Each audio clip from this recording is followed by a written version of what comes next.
Hey guys, welcome back. आज की video में हम फंडामेंटल एनालिसिस करने वाले जेस्मी टोकन का। जेस्मी जिसका सिंबल है, ये बहुत सारे क्रिप्टो एक्सचेंज पे अवेलेबल है।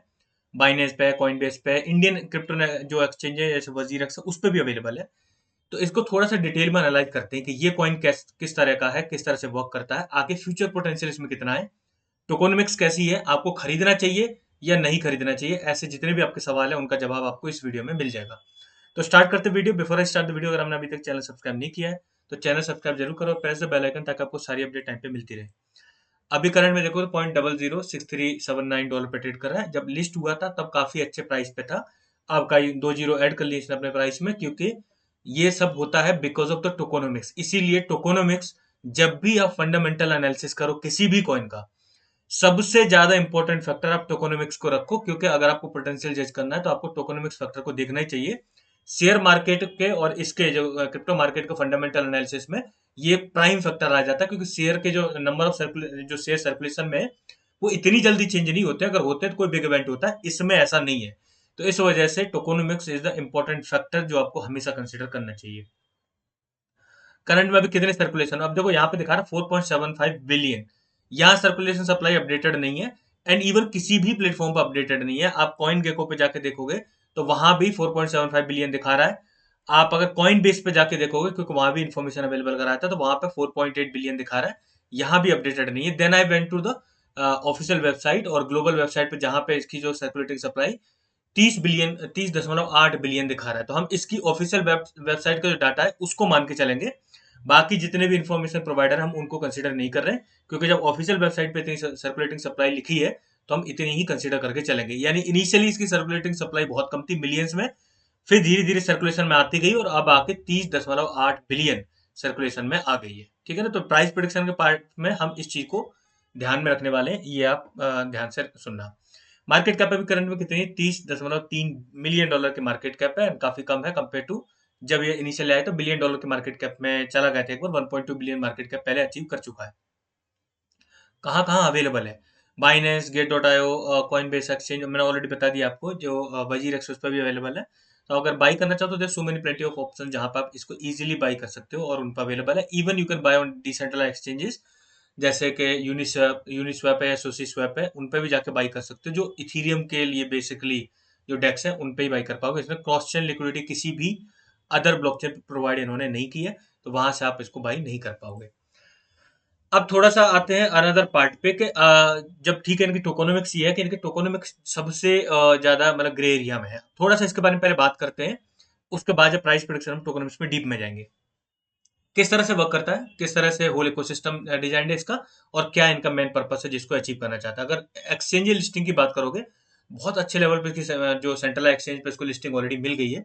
जिस हिसाब से अभी आया है, ज्यादा टाइम नहीं हुआ आए हुए, और उतने टाइम में इसने बहुत अच्छी कह सकते हैं बढ़त बना ली है सेंट्रल एक्सचेंज को लिस्टिंग में, अगर देखा जाए तो।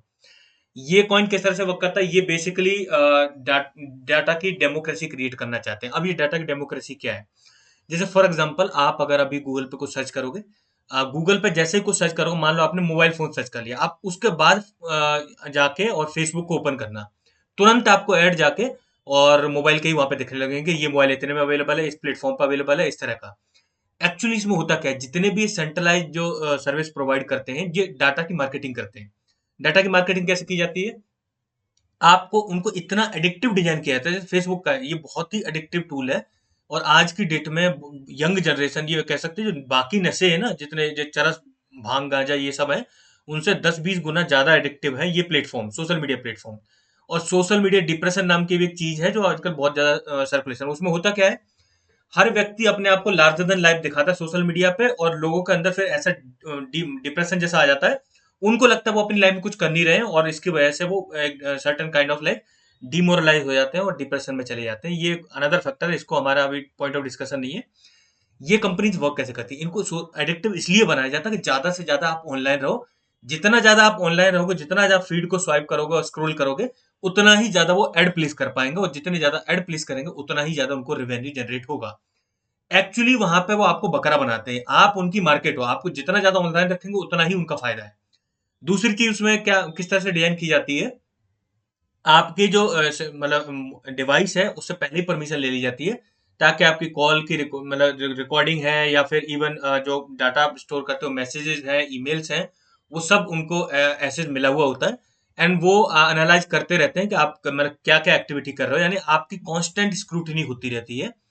उस केस में अगर आप इंटरेस्टेड हो, आपने गूगल पे सर्च किया मोबाइल फोन का, आप बेसिक इंटरेस्टेड नहीं, जस्ट नाम के लिए सर्च करके उदाहरण के तौर पर आप चेक करके देख लेना, दिल इमीडिएटली रिफ्लेक्ट कि इनको मोबाइल की जरूरत है, और ऐसे प्लेटफॉर्म जो मोबाइल सेल आउट कर रहे हैं उनको वो डाटा प्रोवाइड कर देते हैं और वहां से वो रेवेन्यू अर्न करते हैं। तो यानी आपको मोनेटाइज करके वो रेवेन्यू अर्न करते हैं और आप यूज हो रहे होते उस टाइम पे। वेब 3.0 का कंसेप्ट क्या है? It is whole about like decentralisation. आपका डाटा है तो आपके अकॉर्डिंग उसका यूज होना चाहिए। अगर आप चाहो तो यूज हो, और यूज हो तो आपको रेवेन्यू आपको मिले, वो सेंट्रलाइज किसी कंपनी को ना जाए, आपको यूज करके कोई कंपनी ना पैसा कमा के ले जाए। और अगर आप यूज नहीं होना देना चाहते, आप अपना डाटा प्रोटेक्ट करना चाहते हो, तो वो आपके हाथ में चॉइस होनी चाहिए कि मैं अपना डाटा प्राइवेट, जो डाटा है उसको प्राइवेट रखना चाहता हूं, मेरा डाटा यूज ना हो तो वो डाटा यूज नहीं होगा। तो ये जो प्लेटफॉर्म है ये इसी तरीके से डिजाइंड है। बेसिकली डाटा मार्केटिंग करते हैं, जो भी आपका पर्सनल डाटा अवेलेबल होता है सेफली सिक्योरली यूज हो पाए, जो कंपनी इंटरेस्टेड है उसको बाई करने के लिए, वो उनको प्रोवाइड करते हैं, और उसके बदले में आपको जैस्मी टोकन के फॉर्म में रिवॉर्ड मिलता है अगर आप अपना डाटा यूज होना अलाउ करते हैं। अगर आप नहीं करते तो आपका डाटा का प्रोटेक्शन भी आपको मिलता है अगर आप इनकी सर्विसेज यूज करते हैं। तो इनके सारी तरह की सर्विसेज अवेलेबल है। इवन इनके प्लेटफॉर्म पे एनएफटीज भी अवेलेबल है, जो भी एनएफटी ER721 यानी इथीरियम के लिए ब्लॉकचेन पे कॉम्पेटेबल होंगी, वो सारी इनके प्लेटफॉर्म पे भी मिंट हो सकती हैं और सेल आउट हो सकती हैं। भविष्य में अपना खुद का अपना एनएफटी मार्केट प्लेस अभी लेने का आने का इनको कोई प्लान नहीं है, क्योंकि रिसेंटली बाइनेंस जो यूएस विंग है उसका, उसके साथ इनका ईएमए सेशन हुआ, उसमें ये चीज डिस्क्लोज हुई कि अभी अभी एनएफटी मार्केट प्लेस पर काम नहीं कर रहे। आगे जो मेजर डेवलपमेंट लेके आने वाले, अपना फैन टोकन लेके आने वाले, एक चीज इन्होंने अच्छी अचीव कर ली है कि जापान में क्रिप्टो करेंसी को लेके यानी डिजिटल असेट्स को लेके बहुत टाइट रेगुलेशंस है। फिर भी उसकी जो डिजिटल जो करेंसी एक्सचेंज है उस पे ये सक्सेसफुली लिस्ट हो पाए हैं, और ये इनके लिए एक अचीवमेंट की बात है कि ये उन्होंने जो मतलब स्क्रूटनी है उसको पास किया है। अब आते हैं थोड़ा सा, ये इनकी ऑफिशियल वेबसाइट है, लेकिन जो ऑफिशियल वेबसाइट है पूरा जापानीज में लिखा हुआ है, मेरे को कुछ पल्ले नहीं पड़ा, मैं ट्राई किया इसको इंग्लिश में कन्वर्ट करने का, बट इसमें से कुछ समझ में नहीं आ रहा है। इनकी एक ग्लोबल वेबसाइट पे जहां से मैंने डाटा धीरे धीरे करके निकाला है, मैं आपको बताऊंगा क्या क्या डाटा अवेलेबल है।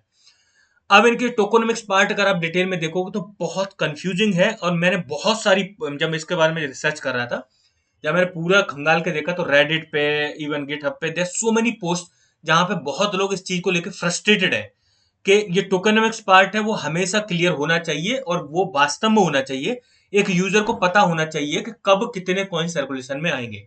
इन्होंने जो टोकन है उनको डिवाइड किया किस तरह से, 48% इकोसिस्टम फंड के लिए रख दिया, 27% इन्वेस्टर्स के लिए, 20% कॉन्ट्रीब्यूटर्स और कम्युनिटी के लिए, एंड 5% जो है इंसेंटिव प्रोग्राम्स है उनके लिए रख दिया। There is no detail available कि कितना, किसका कितना पार्ट सर्कुलेशन में आया है, इन्वेस्टर्स का पूरा आया है या आधा आया है, इकोसिस्टम फंड में से कितना सर्कुलेशन में आया है, इसकी कोई भी कहीं भी डिटेल अवेलेबल नहीं है। ना ही कोई वेस्टिंग शेड्यूल भी अवेलेबल नहीं है। अब ये इन्हीं के ऊपर डिपेंड करता है कितनी सर्कुलेटिंग जो सप्लाई है वो कितने टाइम पे कितने लेके आएंगे, लेकिन मैक्सिमम सप्लाई इनकी फिक्स है, तो उस हिसाब से हम एक रफ आइडिया जज करेंगे इनका, ठीक है। इनका व्हाइट पेपर भी अवेलेबल है जिसमें उन्होंने वही चीज डिटेल में एक्सप्लेन की जिसको मैंने आपको समराइज करके बता दिया कि बेसिकली जो आपका डाटा है उसका प्रोटेक्शन भी आप रख सकते हो अगर आप चाहते हो, और इफ अगर आप यूज होने देना चाहते हो अपने डाटा, तो सेफली एंड सिक्योरली आपका डाटा भी यूज हो पाए। ये इनका होल मोटो है, और इसी तरीके से इन्होंने इसको डिजाइन किया है। इसका ऑडिट भी हुआ है, एंड ऑडिट में जो स्लो मिस्ट है उन्होंने ऑडिट किया था और उसने इसको पास दिया है, सर्टिफिकेट दे दिया है कि इन्होंने मेजर कोई मैनिपुलेशन नहीं देखा। सर्कुलेशन में सप्लाई है उसमें कोई आगे मतलब कह सकते हैं जो टोटल सप्लाई है, टोटल अमाउंट है वो अनचेंजेबल है, यानी आगे चेंज नहीं हो पाएगा। लेकिन हो सकता है आगे चल के कोई अदर मैकेनिज्म लेके आएं, अगर इनको रिवॉर्ड कंटिन्यू करना है, इकोसिस्टम को अगर रिवॉर्ड देते रहना है, जो भी यूजर्स है उनको रिवॉर्ड अगर मतलब चाहिए अपने डाटा का, तो हो सकता है लेकिन अभी तक पूरी जो सप्लाई सर्कुलेशन में आई नहीं है, तो इस हिसाब से हम देख सकते हैं it is a far far away, अभी तक इसमें ऐसा कोई सीन नहीं है। दूसरी चीज आपको ये भी ध्यान रखनी है, जो कंपनी डाटा खरीदती है, अब इसका जो होल गवर्नेंस जो इस इकोसिस्टम की वो जैस्मी कॉइन से होती है। अगर कोई कंपनी डाटा खरीदेगी तो भी वो जैस्मी कॉइन बाई करेगी, उससे ही पे करेगी, और अगर कोई पर्सन को रिवॉर्ड मिलेगा अपना डाटा मोनेटाइज करने का, तो वो भी उसको जैस्मी कॉइन के फॉर्म में ही मिलेगा। तो ये इसका गवर्निंग टोकन भी ये जैस्मी कॉइन है, होल इकोसिस्टम को जो भी एक्टिविटी होगी इसी कॉइन को लेके होगी। अब इसके जो प्राइम फैक्टर है जिसकी वजह से इसको सबसे ज्यादा हाईलाइट मिली है, वो है इसके जो मतलब फाउंडर है, जो मैनेजमेंट स्ट्रक्चर है। सोनी जो कंपनी है उसके ही बड़े बड़े लेवल के जो पर्सन है, फॉर्मर किसी पोस्ट पे थे, कोई सीईओ था, कोई सीईओ था, वही लोग इस प्रोजेक्ट पे काम कर रहे हैं। और इन्होंने ही डाटा की डेमोक्रेसी डिजाइन करने का एक कंसेप्ट लेके आया, जहां पे वेब 3.0 में पूरी तरह से डिसेंट्रलाइज होगा, लेकिन डिसेंट्रलाइजेशन के साथ सिक्योरली डाटा यूज हो पाए और उसमें यूजर के पास चॉइस भी हो। और ये मतलब ऐसा समझ लो कि जो सेंट्रलाइज कंपनी उनका ब्लॉकचेन पावर्ड एक सोल्यूशन है।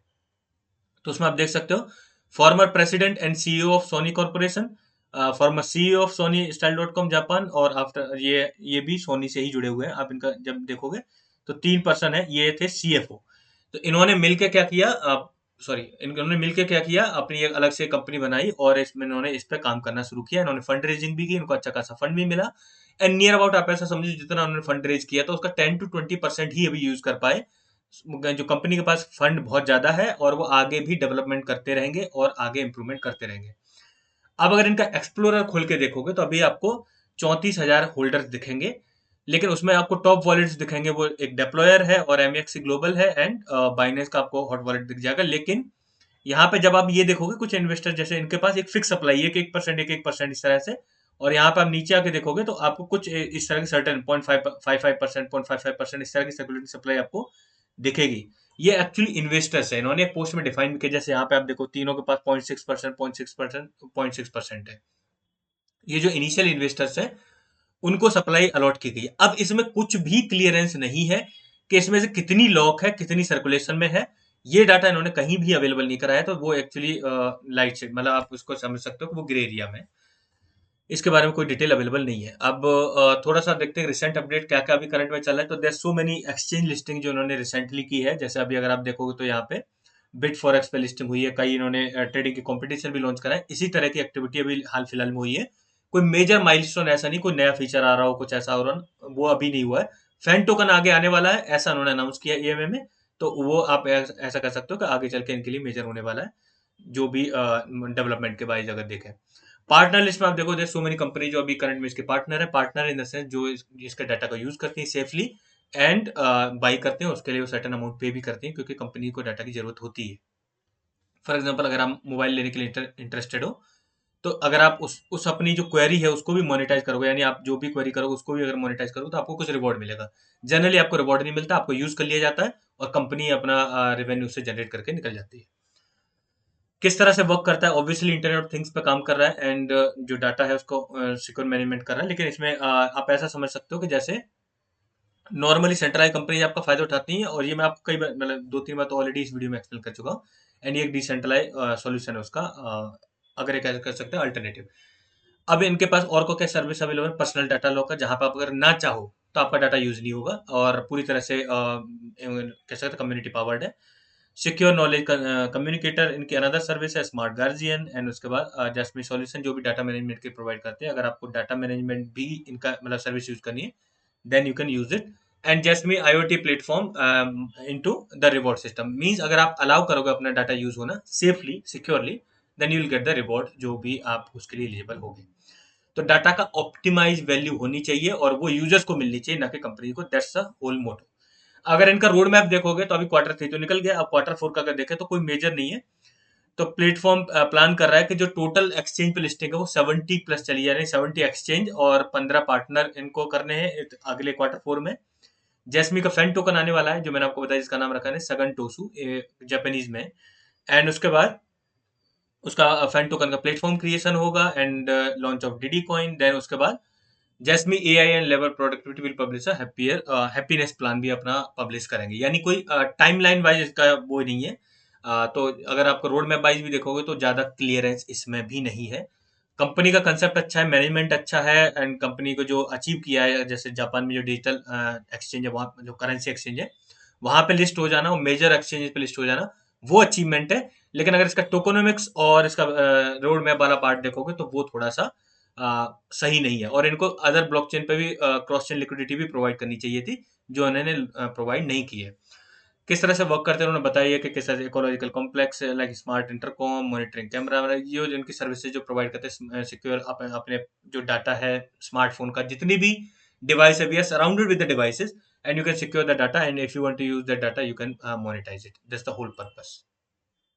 अगर हम ट्रेडिंग व्यू पे मैं आपको इसका एक चार्ट दिखा दे रहा हूँ, वन डे का चार्ट मैंने लगा के दिखाया, तो जब से ये आया है तब से इसकी वैल्यू सेड ही हो रही है, डाउन डाउन ही जा रहा है, इसमें ग्रोथ देखने को नहीं मिली है। अगर जिन लोगों ने इसमें पिछली साल इन्वेस्ट कर दिया होगा तो वो अच्छे खासे लॉस में होंगे फॉर श्योर, क्योंकि उस टाइम पे अगर देखोगे तो जब बाइनेंस पे जब लिस्टिंग हुई थी तो ये ट्रेड कर रहा था $0.22 के आसपास, और अभी करंट में देखोगे तो 2 जीरो ऐड कर चुका है। तो बहुत ज्यादा वैल्यू तो डाउन गई है फॉर श्योर, लेकिन अब आगे थोड़ा सा देखते हैं इसका फर्दर पार्ट के आगे क्या उम्मीद है। तो अब थोड़ा सा आते हैं प्राइस प्रिडिक्शन वाले पार्ट पे। देखो देयर सो मेनी प्लेटफॉर्म जो मतलब अभी भी डिसेंट्रलाइज जो ये सॉल्यूशन प्रोवाइड कर रहे हैं, वो अदर कई सारे और भी मतलब प्रोजेक्ट हैं जो यही सॉल्यूशन प्रोवाइड कर रहे हैं। और आईओटी की बात आती है तो आईओटी पे भी काम करने वाले सेवरल प्रोजेक्ट्स हैं। इसमें आईओटी एक्स करके भी बहुत अच्छा प्लेटफॉर्म, उसका फंडामेंटल एनालिसिस आपको प्लेलिस्ट में मिल जाएगा, you can check out there. अब बात आती है कि कितना जा सकता है। तो अगर आप इसका कितना पोटेंशियल है वो अगर जज करोगे तो ये पोटेंशियल जज करने के लिए मैंने किस किस फैक्टर को ध्यान में रखा है। पहला फैक्टर कि अभी इनका आगे डेवलपमेंट क्या होने वाला है, कोई मेजर कुछ बड़ा लेवल पर आने वाला हो जिसको बहुत लेवल पर ऑप्शन मिल सकता हो, वो ध्यान में रखा गया। बुल रन कब आने वाला है वो फैक्टर भी ध्यान में रखा, क्योंकि जो प्राइस प्रिडिक्शन करने वाले अगले बुल रन तक के टाइम फ्रेम की करने वाले। एंड साथ में इस तरह के जितने प्रोजेक्ट हैं कितना ग्रो कर चुके हैं पास्ट में, कितना मार्केट कैप अचीव कर चुके हैं, उस डाटा को भी ध्यान में रखे मैं ये आपको सर्टेन फैक्ट बता रहा हूँ। तो पिछले अगर टाइम पे देखोगे तो काफी ज्यादा अच्छे खासे लेवल, मतलब $4 से $5 तक, क्योंकि उस टाइम पे इसकी मिलियन में सप्लाई थी। सप्लाई बढ़ना शुरू हुई और जो लोगों ने गलती से भी उस टाइम पे बाई कर लिया होगा वो तो ये समझो कंगाल ही हो गए होंगे, क्योंकि अभी तो देखो $4 से अगर आप कोई कोई टोकन 0.006 पे आ जाए तो क्या ही वैल्यू बचेगी। इसीलिए बार बार रिपीट करता हूं, टोकोनोमिक्स बहुत इंपॉर्टेंट फैक्टर होता है। और 90% लोग जब भी प्राइस प्रिडिक्शन या फ्यूचर पोटेंशियल जज करते हैं टोकोनोमिक्स को इतना सीरियसली नहीं लेते हैं और वहीं वो मात खा जाते हैं। तो अब यहाँ पे एक चीज देखोगे, जैसे उस टाइम पे जब आया था, लेकिन अगर मार्केट कैप की टर्म देखो कितना मैक्सिमम अचीव कर चुका है। जैसे यहाँ पे देखोगे मार्केट कैप इसने अच्छी खासे लेवल की अचीव की है, 1.2 बिलियन से ऊपर चला गया था, $1.2 बिलियन के ऊपर की मार्केट कैप अचीव कर चुका है, you can see over here. और उसके बाद मार्केट कैप काफी डाउन आई, अभी देखोगे तो $30 मिलियन की मार्केट कैप है। तो कितना अचीव कर सकता है अगले बुल रन तक। तो पहले तो हम जो सर्कुलेटिंग सप्लाई है वो कंसीडर करके चल रहे, जो इन्होंने ऑफिशियली प्रोवाइड की अपनी वेबसाइट की 30.8 जो बिलियन है वो सर्कुलेशन में। हम ये 4.75 बिलियन सर्कुलेशन में जो जहां पे शो कर रहा है वो कंसीडर नहीं कर रहे हैं, क्योंकि ये ट्रू नहीं है, यहाँ पे अपडेट नहीं किया है। अगर 30 बिलियन के सप्लाई के हिसाब से लेके चले तो ये अप टू $4 to $5 बिलियन की मार्केट कैप अचीव कर सकता है। उससे ज्यादा जाने के चांसेस इसके नहीं दिख रहे, क्योंकि इनका जो अल्टीमेट गोल है, यानी ये जो पहुंचना चाहते हैं, इनका है कि हम 107 मिलियन यूजर्स को उस पर करना चाहते हैं। लेकिन आज की डेट में 5.5 लाख जो एक्टिव यूजर्स हैं जो इनकी सर्विस यूज कर रहे हैं, तो यानी जो थ्रेश होल्ड है वो अभी भी बहुत दूर है, उसको अचीव करने में काफी टाइम लगना है, सालों का टाइम लगने वाला है। तो वो भी ध्यान में रखा गया है। तो इससे 4.4 से $5 बिलियन की मार्केट कैप ये अचीव कर सकते हैं। अब करंट में 30.8 बिलियन की सर्कुलेशन में हो सकता है उतने टाइम तक जब तक ये हो सर्कुलेशन जो सप्लाई है वो और भी ज्यादा आ जाए। अब क्योंकि इनके जो वेस्टिंग शेड्यूल क्लियर नहीं, कितनी सर्कुलेशन में आएगी ये क्लियर नहीं है, तो दोनों फैक्ट हम कंसिडर कर लेते हैं। तो एक प्राइस प्रेडिक्शन देखते हैं 30 बिलियन के हिसाब से, दूसरी देखते हैं 50 बिलियन के हिसाब से। तो 30 बिलियन के हिसाब से देखोगे तो कितना प्राइस जा सकता है, $0.16 तक जाने की इसकी संभावना है अगले बुल रन तक, वो भी पीक टाइम पे। और अगर उसको अभी करंट प्राइस से देखोगे तो 27 गुना बढ़ जाने की इसमें क्षमता है। दूसरी चीज अगर देखोगे, अगर मान लो कि 50 बिलियन सर्कुलेशन में आ जाते हैं तो $0.1 तक जाने की इसकी संभावना है अगले बुल रन तक, यानी मैक्सिमम पोटेंशियल है। और उसमें अगर देखोगे तो 16 गुना बढ़ने की क्षमता है। तो अगर आप पूछोगे कि इसको बाई करना चाहिए या नहीं करना चाहिए, देखो अगर आपने बाई कर लिया है तो ऑलरेडी बॉटम आउट हो चुका है, तो यहां से रिकवरी एक्सपेक्टेड है, सप्लाई भी ऑलमोस्ट कह सकते हो काफी ज्यादा सर्कुलेशन में आ गई है, रिकवरी एक्सपेक्टेड है। लेकिन अगर कोई फ्रेश पोजीशन इसमें बनाने की सोच रहा हो तो वो मेरी सलाह होगी इसमें ना बना के आप IOTX में बना लो, क्योंकि उसकी टोकोनोमिक्स बहुत क्लियर है और बहुत एकदम कह सकते हैं नीट एंड क्लीन है, और उसमें वेल डिफाइंड है कि कब कितनी सर्कुलेशन में आएगी, कितनी बर्न होगी, कितनी सर्कुलेशन में आ चुकी है। तो टोकोनोमिक्स पार्ट वाला उसमें क्लियर है, और वो भी IoT सर्विस ही प्रोवाइड करती है, जो मतलब प्रोजेक्ट है वो भी। तो आप उसको बाई करोगे, अगर फ्रेश पोजीशन बनानी है तो उसको बाई कर लो। जिन्होंने ऑलरेडी बाई कर लिया है तो आप वेट करो, जब भी थोड़ी सी रिकवरी देखने को मिले तो आप दूसरे कॉइन को प्रेफर कर लो, ज्यादा बेटर रहेगा। और रीजन उसका यही है कि पहला जो रीजन है कि इसका जो टोकनमिक्स पार्ट क्लियर नहीं है, और दूसरा जो रीजन है इसका जो रोड मैप है that is not well defined. These are the two reasons. I hope you understand, आपको आंसर मिल गया होगा जो भी आपके इस प्रोजेक्ट से जुड़े हुए होंगे। So that's all for today. I hope you like the video अच्छी तो वीडियो को लाइक जरूर करें and make sure subscribe the channel. Thank you guys.